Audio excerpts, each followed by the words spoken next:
British Empire was the greatest and the largest the world had ever seen. यहाँ तक कि सूरज कभी उस एम्पायर पे डूबा ही नहीं था. ईस्ट से वेस्ट तक सिर्फ ब्रिटिशर्स ही फैले हुए थे. इंडीड इसमें कोई शक नहीं, लेकिन उसकी बुनियाद खून से रंगी हुई थी. ये कहानी है उस डोमिनेशन की, बेइंतहा एक्सप्लॉयटेशन की और अनस्पीकेबल सफरिंग्स की जो हमारे एंसेस्टर्स ने यहाँ पे बर्दाश्त की. कोई दौर था जब बादशाह औरंगजेब का रेवेन्यू इतना ज्यादा था कि अगर यूरोप के सारे एम्परर्स के रेवेन्यूज को मिलाया जाए फिर भी उसके मुकाबले में कुछ नहीं थे. इस कदर वो मुगल एम्पायर थी. लेकिन हर अरूज के बाद एक जवाल लाजमी आता है. ऐसा ही कुछ हुआ जब एम्पायर टूटना शुरू हुआ.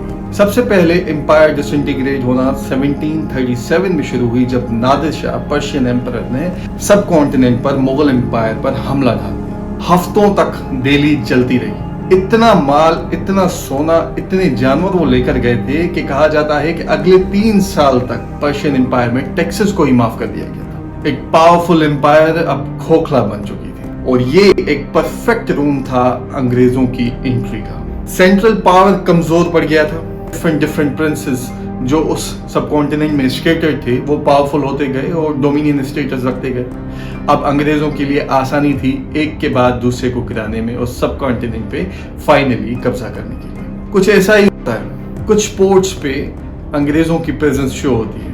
आहिस्ते आहिस्ते वो पावर हासिल करते जाते हैं और फाइनली रॉबर्ट क्लाइव की डायरेक्शन पे 1757 में वॉर ऑफ पैलेसी होती है अगेंस्ट द नवाब ऑफ बंगाल और एक डिसाइसिव विक्ट्री मिलती है ईस्ट इंडिया कंपनी को. उस विक्ट्री की वजह से ईस्ट इंडिया कंपनी अपनी जड़ें सब कॉन्टिनेंट में इस तरह जमा देता है जो कि अगले 200 साल तक कायम रहती है और वो लूट और खून से रंगी हुई होती है. उस जंग के बाद ब्रिटिशर्स पावरफुल होते जाते हैं, अपनी बिजनेस में मोनोपोली कायम करते हैं. फिर 1764 में वॉर ऑफ बुक्सर होती है और फिर वो भी ईस्ट इंडिया कंपनी जीत जाती है. फाइनली 1765 में जोर के दम पे एक एग्रीमेंट साइन करवाया जाता है जिसमें रेवेन्यू कलेक्शन की ड्यूटीज अंग्रेजों को दी जाती है. साथ ही साथ बंगाल, बिहार और ओडिशा की एडमिनिस्ट्रेशन भी अंग्रेजों के हाथ में दी जाती है. ये था वो पॉइंट जहां से प्रॉपरली एक्सप्लॉयटेशन शुरू होती है. वर्ल्ड रिनोन्ड इकोनॉमिस्ट उत्साह पाटनिक के हिसाब से ईस्ट इंडिया कंपनी और बाद में ब्रिटिश राज ने $45 ट्रिलियन की एक्सप्लॉयटेशन की थी सब कॉन्टिनेंट से. अब आप इसको देखें कि इस वक्त ब्रिटिश की जो इकोनॉमी है वो समथिंग 3 ट्रिलियन के करीब है. इतनी ज्यादा लूट मचाई हुई थी सब कॉन्टिनेंट में जो 200 साल तक उसका खून पसीना सब निचोड़ के ले गए. अब ये सिस्टमैटिक एक्सप्लॉयटेशन हुई कैसे? जैसे कि मैंने आपको बताया कि 1765 में रेवेन्यू की ड्यूटीज अंग्रेजों ने ले ली थी जो कि पहले जमींदार कलेक्ट करते थे on behalf of Mughal empire. 1765 से पहले इंडिया में जो भी ट्रेड हुआ करता था वो गोल्ड और सिल्वर में. वो गोल्ड और सिल्वर लेते थे और टेक्सटाइल और जो भी उनके प्रोडक्ट्स उस दौर के थे वो उसमें ट्रेड किया करते थे और एक खुशहाल जिंदगी गुजरा करती थी.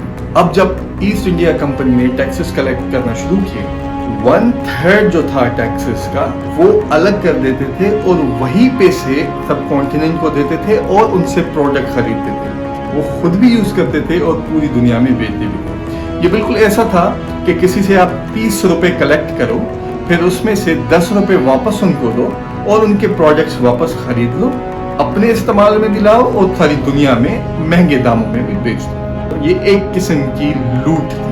जब 1857 में रिवॉल्ट होता है, वॉर ऑफ इंडिपेंडेंस होती है जिसे सो कॉल्ड ब्रिटिशर्स म्यूटिनी कहते हैं, उसके बाद ब्रिटिश राज आ गया. फिर ये सोचा गया कि कुछ तब्दीली आएगी, लेकिन वो भी डिस्गाइजली सिस्टमेटिकली लूट का ही एक दूसरा तरीका था. वो कुछ ऐसा था कि उन्होंने स्पेशल काउंसिल बिल्स बना दिए. अगर किसी को भी इंडियन प्रोडक्ट्स चाहिए होता था तो वो सबसे पहले ब्रिटिश जाते थे, स्पेशल बिल्स खरीदते थे जो कि सिर्फ गोल्ड और सिल्वर में ही बेचे जाते थे. जब वो गोल्ड और सिल्वर में हमने ले लिए, वो आके हम फिर इंडियंस को देते थे, फिर इंडियंस उसकी जगह हमें प्रोडक्ट्स देते थे और वो जो स्पेशल बिल्स हैं वो इंडियंस इन कैश करवाते थे ब्रिटिशर्स से. अब उन बिल्स की जो वैल्यू थी वो भी ब्रिटिशर्स खुद ही मुकर्रर करते थे. और वो भी उन्हीं के पैसे थे, इंडियंस के ही पैसे उनको वापस देते थे। आला लेवल की एक्सप्लॉयटेशन। गोल्ड और सिल्वर जाए तो ब्रिटिश में जाए और इनका पैसा इधर ही रहे और इनके प्रोडक्ट्स निकलते जाए। उसके बाद उन्होंने सिस्टमैटिकली इंडिया की इंडस्ट्री को तबाह करना शुरू किया। यूके में उस वक्त इंडस्ट्रियलाइजेशन आ रही थी, लेकिन उसकी बुनियाद रखी गई इंडिया को डी इंडस्ट्रियलाइज करके। 2000 साल से इंडिया का टेक्सटाइल पूरी दुनिया में मशहूर, यहाँ तक कि रोमन एम्पायर के बुक्स में आज भी डायलॉग्स मेंटेन हैं कि वहाँ के सेनेटर कंप्लेन कर रहे हैं कि इतना सोना और गोल्ड इंडिया को जाता है क्योंकि उनका टेक्सटाइल हमारी औरतों को बहुत पसंद है। मतलब इतना हाई क्लास हाई कैलिबर का वो मटेरियल था कि पूरी दुनिया उसे लाइक करती। ब्रिटिश ने आके फ्री ट्रेड के नाम पे वो सारी इंडस्ट्री तबाह कर दी। जब ब्रिटिश के पास मोनोपोली आई तो उन्होंने हेवी टैक्सेस एंड टैरिफ्स लगा दिए इंडियन प्रोडक्ट्स। इंडिया के लिए बाहर बेचना मुश्किल हो गया और जो वहां पे इंडस्ट्रियलाइजेशन की वजह से जो प्रोडक्ट्स मैनचेस्टर में बन रहे थे उनको सस्ते दामों में इंडिया में बेचना शुरू कर दिया। इससे क्या हो गया कि इंडिया की टेक्सटाइल इंडस्ट्री तबाह होना शुरू हो गई। ना सिर्फ ये बल्कि उनके सोल्जर्स ने आके यहाँ पे जो मशीन्स वगैरह यूज होती थी कपड़े को बनाने के लिए उनको डिस्ट्रॉय कर दिया। एक इंस्टेंस तो ये कहता है कि जो वीव करते थे उनके थम्स को काट लिया गया था ताकि वो वीव ना कर सके और इसी की वजह से मुर्शिदाबाद और ढाका डिपॉपुलेट हो गया। लोगों का रोजगार खत्म हो गया जो बिल्कुल टेक्सटाइल पे बेस करते थे वो वहां से निकल गए। इस तरीके से टेक्सटाइल इंडस्ट्री इंडिया की तबाह हो गई। Similarly ship building industries India की बहुत मशहूर थी। महॉगनी और टीक यूज किया जाता था शिप्स को बनाने के लिए। वो इतनी मजबूत लकड़ी थी, 25 से 26 साल शिप्स की लाइफ हुआ करती थी। सिमिलरली ब्रिटिश में 5 से 6 साल उनकी लाइफ थी। ब्रिटिशर्स ने जब देखा कि वहां की इंडस्ट्री थ्राइव कर रही है तो उन्होंने इंडियन शिप्स पे टैक्सेस या उनको प्रोहिबिट कर दिया ब्रिटिश वाटर्स में लुक्रेटिव ट्रेड रूट से गुजरने में। इसकी वजह से शिप बिल्डिंग इंडस्ट्री इंडिया की तबाह हो गई। ये सेकेंड इंडस्ट्री थी जो ब्रिटिश की तरफ से सिस्टमैटिकली तबाह कर दी। एक जानदार मालदार दुनिया के खित्ते को अपाहिज बना दिया गया और न सिर्फ लूटा गया पर बेहद तशद्दुद किया गया और मारा गया। एक रिपोर्ट के हिसाब से 165 मिलियन लोग मारे गए सिर्फ 40 साल की पीरियड में। ये इतनी बड़ी कैजुअलिटीज हैं कि अगर वर्ल्ड वॉर 1, वर्ल्ड वॉर 2 और नाजी हॉलोकॉस्ट में जो जूस का कत्लेआम हुआ इन सबको मिलाया जाए फिर भी ये फिगर बहुत ज्यादा है। इसमें से एक मिसाल है 1919 का जलियांवाला बाग मैसेकर, जिसे अमृतसर मैसेकर भी कहा जाता है। हुआ कुछ यूं था कि वर्ल्ड वॉर 1 के बाद वादे किए गए थे ब्रिटिश की तरफ से कि आपको डोमिनियन स्टेटस दिया जाएगा जिस तरह से उस वक्त साउथ अफ्रीका, ऑस्ट्रेलिया वगैरह एंजॉय कर रहे थे। लेकिन इंडिया तो क्राउन ऑफ द ज्यूल था, उसको ये स्टेटस नहीं दिया गया, जिसकी वजह से प्रोटेस्ट और अनरेस्ट हो गए थे इंडिया में 1990 और उसकी वजह से कर्फ्यूज लगाए गए थे डिफरेंट एरियाज में। अमृतसर में भी कुछ ऐसा था कि कर्फ्यू लगाया गया था कि 5 लोग से या 2 लोग से ज्यादा बाहर नहीं निकलेंगे। अब उस वक्त अनफॉर्चुनेटली वैसाखी का फेस्टिवल था, लोग बाहर आए थे सेलिब्रेट करने के लिए और उस वक्त जनरल रेजिनाल्ड डायर अपनी फौज के साथ जलियांवाला बाग में आते हैं। ना ही वो हवा में फायर करते हैं, ना ही उनको टाइम देते हैं टू डिस्पर्स, सिंपली वो आते हैं और ओपन फायर शुरू करवा देते हैं। जनरल डायर बाद में कहते हैं कि कोई 1650 बुलेट्स फायर की गई थी उस दिन और एस्टिमेट के हिसाब से 379 पीपल मारे गए। इंडिया के हिसाब से 1000 से ऊपर डेथ्स थी, क्योंकि जब एक दफा ये मैसेकर हो गया तो लाशों को भी उठाने नहीं दिया गया था फॉर द नेक्स्ट 24 आवर्स। उनमें कुछ वो लोग भी थे जो इंजर्ड थे और अगर वहां से निकाल लिए जाते तो शायद बच जाते। उनके अपने उनकी फैमिलीज बाहर पानी लेके खड़ी थी, लेकिन किसी को भी ये अलाउ नहीं था कि उनको जाके पानी पिलाए नेक्स्ट 24 आवर्स तक। अब ये कहानी यहाँ तक खत्म नहीं हुई। हाउस ऑफ लॉर्ड्स में जनरल डायर को एक्सोनरेट कर दिया गया, छोड़ दिया गया, बाइज्जत बरी कर दिया गया और न सिर्फ बरी कर दिया गया बल्कि हाईली प्रेज किया गया। कहा गया ये बंदा है जिसने इंडिया को बचाया। उसको कलेक्टिवली एक इनाम दिया गया जो आज के हिसाब से £250,000 पाउंड्स बनता है। साथ में एक तलवार जिसमें हीरे मोती जवाहर लगे हुए थे as a token of gift कि आपने बहुत अच्छा काम किया है उन मजलूमों को मार के। जलियांवाला बाग का मैसेकर तो एक बहुत डेडलीस्ट वाकया था, लेकिन उससे भी ज्यादा खतरनाक थी वो फेमिन, वो हंगर जो खुद क्रिएट की गई। 1770 के फेमिन में 1 करोड़ इंसान मारे गए। जैसे कि मैंने आपको बताया कि 1765 में रेवेन्यू कलेक्शन की ड्यूटी अंग्रेजों को दी गई थी। उन्होंने इतने ज्यादा रेवेन्यूज कलेक्ट किए, टैक्सेस इंपोज किए कि लोग गुर्बत में चले गए, जिसकी वजह से बेतहाशा डेथ्स हुई, अराउंड 10 मिलियन डेथ्स इन 1770। अच्छा, ये जो फेमिन्स आए इनके पीछे 4 क्रूअल रूल और प्रिंसिपल्स ब्रिटिश। सबसे पहले कि किसी ने भी चैरिटी नहीं देनी, क्योंकि चैरिटी आइडलनेस लाती है। दूसरा प्रिंसिपल था फ्री मार्केट, आप जो चाहे जितना चाहो खरीदो, कोई एथिकल बैकग्राउंड नहीं था। भले इंडिया के पास वो ग्रेन्स हो ना हो, भले उनके पास खाने को कुछ बचे ना बचे, फ्री मार्केट है, आप सस्ते में उठा लो जितना आप उठा सको। ये था दूसरा concept, free principle. Third principle was Malthusian principle कि अगर एक लैंड सस्टेन नहीं कर पा रही लोगों को तो उनका मर जाना ही बेहतर है। फोर्थ, विक्टोरियन फिस्कल प्रूडेंस कि अगर किसी चीज के लिए बजट नहीं की तो उस पे पैसे स्पेंड नहीं करना। ऐसा एक इंस्टेंस है कि एक स्कॉटलैंड के बंदे थे, मिस्टर मिकमन, काइंड हार्टेड मैन। उन्होंने जब देखा कि एक बंदा भूख की वजह से मर रहा है, तड़प रहा है, तो ही offered charity in shape of food, लेकिन ब्रिटिश अथॉरिटीज ने उसको मना कर दिया। It is against the rules of British, against the principles of British. अगर आपने ऐसा किया तो आपको डिपोर्ट कर दिया जाए। इस लेवल की इनह्यूमैनिटी एग्जिस्ट करती थी इस खित्ते में जहां आज हम बैठे। अच्छा, 1870s का पीरियड था, पब्लिक अवेयरनेस बढ़ गई थी, लोगों में शऊर आ गया था। ब्रिटिशर्स जब ये सुनते थे कि इतना जुल्म हो रहा है सब कॉन्टिनेंट में, तो उन्होंने भी आवाज उठाना शुरू कर दी, स्पेशली इस फेमिन्स की वजह से। फिर 1870s में एक फूड कैंप लगाया जाता है सब कॉन्टिनेंट में। उसका मेजर पर्पज ये होता है कि लोग आए, हमारे लिए काम करें, सारा दिन रात एक कर दें और उसके बाद उनको खाने के लिए कुछ ना कुछ दिया जाए। एक किताब है लेट विक्टोरियन हॉलोकॉस्ट, उसमें माइक डेविस कहते हैं कि जो रेशन उनको दिया गया था फूड कैंप्स में वो हाफ था बकिनवर्ल्ड कंसंट्रेशन कैंप के मुकाबले, जो कि उन ज्यूज को खिलाया जाता था before sending them to their final destination of gas chambers. इतना कम रेशन दिया जाता था, इतना ज्यादा काम लेने के बाद। ये एक किस्म की और एक्सप्लॉयटेशन स्ट्रेटेजी। उस फूड कैंप्स का फाइनली कोई फायदा नहीं होता, क्योंकि 1886 में ओडिशा में अगेन फेमिन आ गया। अराउंड 1 मिलियन पीपल मारे गए। उस वक्त 200 million tons of grain export किए गए थे ब्रिटिश में, लेकिन अपने सब कॉन्टिनेंट में लोगों के खाने के लिए कुछ नहीं था। इवन लॉर्ड सेल्सबरी जो उस वक्त उस स्टेट को देख रहे थे, उन्होंने कहा कि I have spent sleepless nights watching people die on my watch. Finally सबसे भयानक फेमिन जो आता है वो है 1943 का famine. It was pure man made. ये विंस्टन चर्चिल की वजह से आया। 4 to 5 मिलियन लोग मारे गए थे। उस वक्त वर्ल्ड वॉर 2 चल रहा था, लोग बंगाल में भूख से मर रहे थे। उस वक्त ऑस्ट्रेलियन ग्रेन से भरी हुई शिप्स बंगाल में डॉक थी, लेकिन चर्चिल के हुक्म से उन सबको यूरोप रवाना किया गया। एक दाना भी बंगाल में नहीं लिया।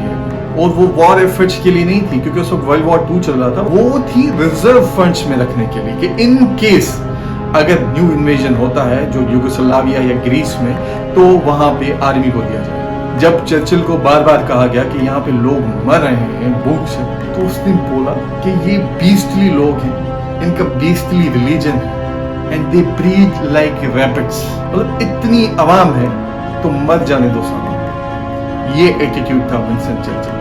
अगेन जब उसको बोला गया कि 4 to 5 मिलियन डेथ्स हो गई हैं, तो उस पे उसने बोला गांधी अभी तक क्यों नहीं मरा। That was the attitude of Winston Churchill. इसलिए विंस्टन चर्चिल को हिटलर से भी मिलाया जाता है कि हिटलर से भी ज्यादा खौफनाक और भयानक ये विंस्टन चर्चिल था for the people of India. इस सब के बावजूद इंटरेस्टिंगली ये कहा जाता है कि जो भी किया, इंफ्रास्ट्रक्चर तो हमने इंडिया को दिया। स्पेशली ये कहा जाता है रेल्स एंड ट्रेन्स के बारे में। इस पे किसी हिस्टोरियन ने बहुत खूब बोला कि Britishers were like a sponge. Ganga नदी से वो माल को चूसते थे, थेम्स रिवर में जाके छोड़ देते थे। और बिल्कुल सही एनालॉजी है। बिटवीन 1853 एंड 1924 रेल रोड्स कायम किए गए, लेकिन उनका जो पैसा था वो इंडियंस ने ही दिया, और वो इंडियन पीपल के लिए नहीं था। वो रेल रोड्स थी कि ताकि एक्सप्लॉयटेशन को जल्दी से जल्दी किया जाए, बहुत जल्दी से कॉटन और कोल को एक्सट्रैक्ट किया जाए, जो कि उनकी इंडस्ट्रियलाइजेशन में हेल्प करे। Main purpose rails and roads का यही था। दो इंडिया में चीप लेबर था, वो खुद वहां पे लोकोमोटिव्स और ट्रेन्स बना सकते थे, लेकिन उन पे भी फिर मोनोपोली के जरिए बैन लगाया गया कि you must purchase from the British. Rail roads में भी पैसे इंडिया के गए, फिर अपनी ही जेब से हमने वहां से लोकोमोटिव्स और ट्रेन्स खरीदी जो अराउंड 14,000 थी टिल 1947।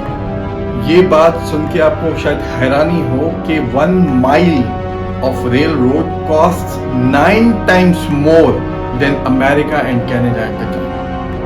इतना ज्यादा एक्सप्लॉइट एंड एक्सट्रैक्ट किया गया। और न सिर्फ ये, वो रेल रोड्स बहुत रेसिस्ट थी, जो उनको चलाते थे वो ब्रिटिशर्स थे, जो उनको देखते थे वो ब्रिटिशर्स थे। कोई भी चीज उन रेल रोड्स में और उन ट्रेन्स में इंडियंस को सपोर्ट करने के लिए नहीं थी, बल्कि ब्रिटिशर्स के लिए। लूटा गया, मारा गया, हर जुल्म ढाया गया, लेकिन फिर भी हमारे एंसेस्टर्स ने अंग्रेजों के लिए वर्ल्ड वॉर 1 और वर्ल्ड वॉर 2 में लड़ाइयाँ लड़ी हैं, इस लालच में कि शायद एक आज़ाद मुल्क हमें मिल जाए। वर्ल्ड वॉर 1 में 10 लाख इंडियन सोल्जर्स ने हिस्सा लिया और वर्ल्ड वॉर 2 में 25 लाख सोल्जर्स ने हिस्सा लिया। एक मिसाल है सिपाही खुदादाद खान का, जिसको विक्टोरिया क्रॉस, जो कि हाईएस्ट ब्रेवरी अवार्ड है ब्रिटिश का, वो उससे उसको नवाजा गया था। न सिर्फ ये, बल्कि सबसे ज्यादा विक्टोरिया क्रॉस इंडियन आर्मी को दिए गए थे वर्ल्ड वॉर 2। और उसके बावजूद एक भी स्टैच्यू इंडियन सोल्जर का आप ब्रिटिश में नहीं देखेंगे, जबकि वर्ल्ड वॉर 2 में जिन जानवरों ने हिस्सा लिया था उनके भी स्टैच्यूज ब्रिटिश में बनाए गए।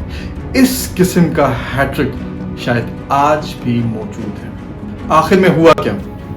27% ग्लोबल जीडीपी का मालिक था इंडिया 1700 में, और वो 3% रह गई 1947 में। 90% people were living below the poverty line. Literacy rate was below 17% and life expectancy was merely 27 years. Growth rate of India from 1900 to 1947 was merely 0.001%.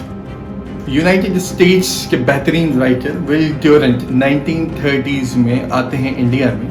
उनको अपनी हिस्ट्री ऑफ सिविलाइजेशन बुक्स को मुकम्मल करना था, लेकिन इंडिया की एक्सप्लॉइटेशन को देख के उन्होंने एक किताब लिखा था, और जिसमें वो कहते हैं कि जो कलेक्टिव एजुकेशन एक्सपेंडिचर ब्रिटिश ने किया था इंडिया में, वो हाफ के भी बराबर नहीं था एक कॉलेज के जो अमेरिका में ऑपरेट करते हैं। लेकिन अफसोस, आज भी ब्रिटिश एम्पायर को ग्लोरीफाई किया जाता है।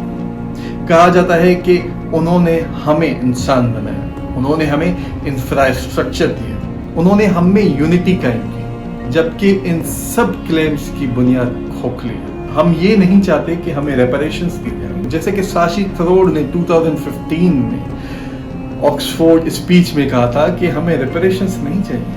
We just need an apology, a simple, deep hearted, sincere apology. इस पे वो कहते हैं कि जिन्होंने जुल्म किया और जिन्होंने जुल्म सहा, वो दोनों गुजर गए। ना आपने जुल्म सहा है, ना हमने जुल्म किया है, तो अपॉलजी किस चीज की? इस चीज पे अगेन साशी थरूर साहब अपनी एक किताब में लिखते हैं कि Willy Brandt, chancellor of Germany, ने नीज पे बैठ के जूस से माफी मांगी जो उसके एंसेस्टर्स ने किया था उन जूस के एंसेस्टर्स के साथ। Similarly Justin Trudeau, Canadian prime minister, ने कोमागाटू मारू इंसिडेंट की वजह से माफी मांगी थी। उस दौर में इंडियंस जापानीज शिप कोमागाटू मारू पे कनाडा आए थे और यहाँ पे गन पॉइंट पे उनको वापस कर दिया था, जिसमें से कुछ लोग हाई सीज में मर गए और कुछ जब वापस आए तो उनको ब्रिटिशर्स ने मार दिया था।